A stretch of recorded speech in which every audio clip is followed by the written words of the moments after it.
నమ్ముతున్నాను. మనం చనిపోయి మనకు ఈ లోకంలో చనిపోతాం, చనిపోతాం.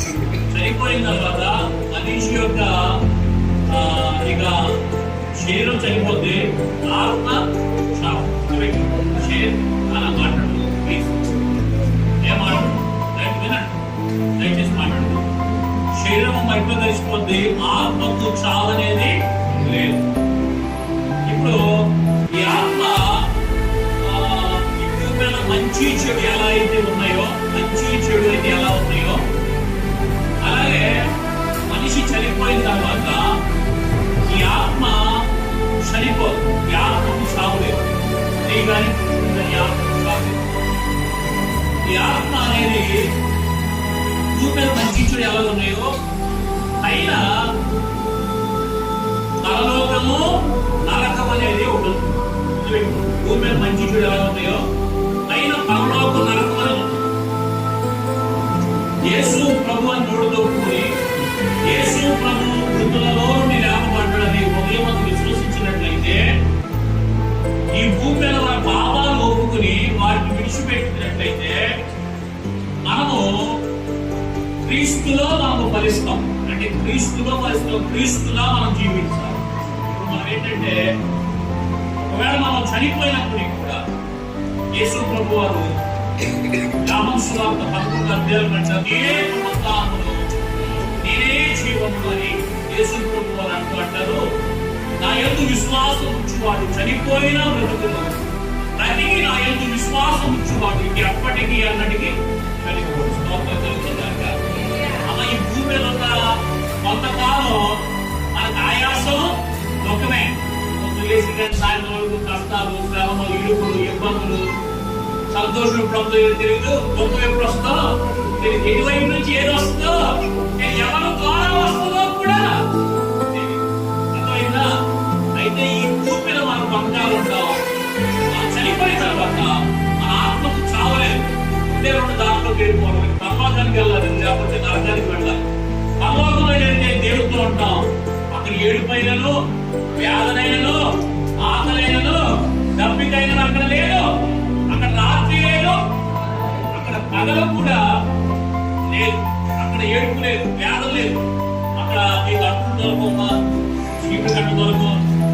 లేదా మనకు మన మీద అరాధి చేసేవాడు ఎవరు ఉండో, మన మీద అరాధి అలా దేవుడు ఒకడే ఉంటాడు. మన ఆయనతో ఉంటాం. ఆయన తండ్రి మనకు, ఆయన పిల్లలు మనం ఉంటాం.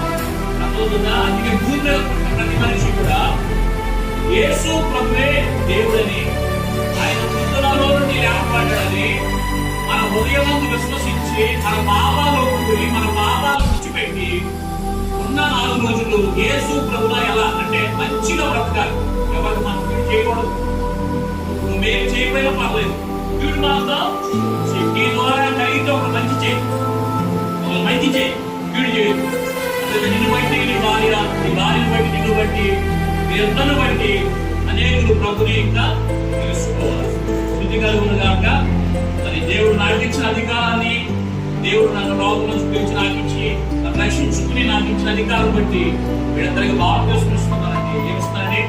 కాబట్టి బాప్తిస్మం అంటే 3 రోజులు, 4 రోజులు, 4 రోజులు చర్చిలో పడి దేవుడు కనిపించడా, దేవుడు కనిపించడా అని చెప్పి ఉపవాసం ఉంటున్నామని చెప్పేసి ఆట చేసి క్లీన్ చేసేసి దేవుడు కనిపించాడు. దేవుడు ఎందుకు కనిపిస్తాడు? కనిపించడిగా ఇల్లు తిన్న దేవుడు కనిపిస్తాడా?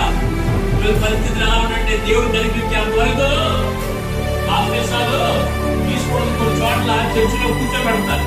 కూర్చోబెట్టి ఇంచుమించు పాస్టర్ కొంచెం పెరుగుతాడు. ఆ వాడి ఇంటి కొంచెం వస్తాయి. వచ్చి 60 కేజీలు అయితే తిరిగి 50 కేజీలు. ఉపవాసం ఉన్నవాడు 60 కేజీలు కూడా ఎన్ని కేజీలు రావాలి?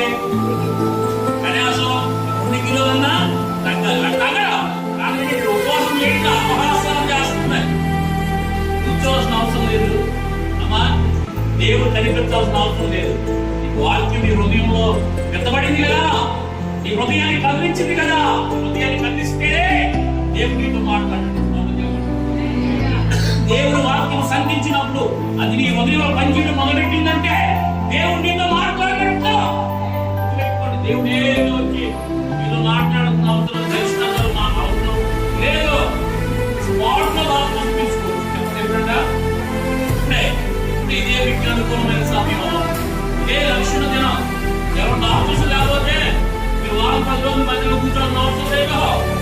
యేసు ప్రభువుని అంగీకరించగలిగితే ఇప్పుడే, ఒకవేళ ఈ రాత్రి ఏం జరుగుతుంది ఎవరికి రక్షణ లేకపోతే నేను చెప్తాను, నువ్వు ఎంత మంచిగా బతికినా మందులోకి ఎన్ని సంవత్సరాలు బట్టి వచ్చినా నీ బాప్తిసం లేకపోతే ఖచ్చితంగా నువ్వు పరలోకానికి వెళ్ళావు.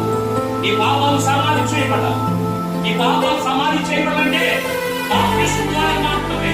ఇంట్లో కూర్చున్నప్పుడు ఏమైపోతామంటే, ఇంట్లో కూర్చున్నప్పుడు నీడలో మునిగిపోయినప్పుడు, ఒక వ్యక్తి చనిపోయినప్పుడు పోయి తీసి గోతులో పెట్టినప్పుడు ఎలా ఎలగలుగా పురుగబెట్టాలి, అలా పురుగబెట్టాడు. అర్థమైందా?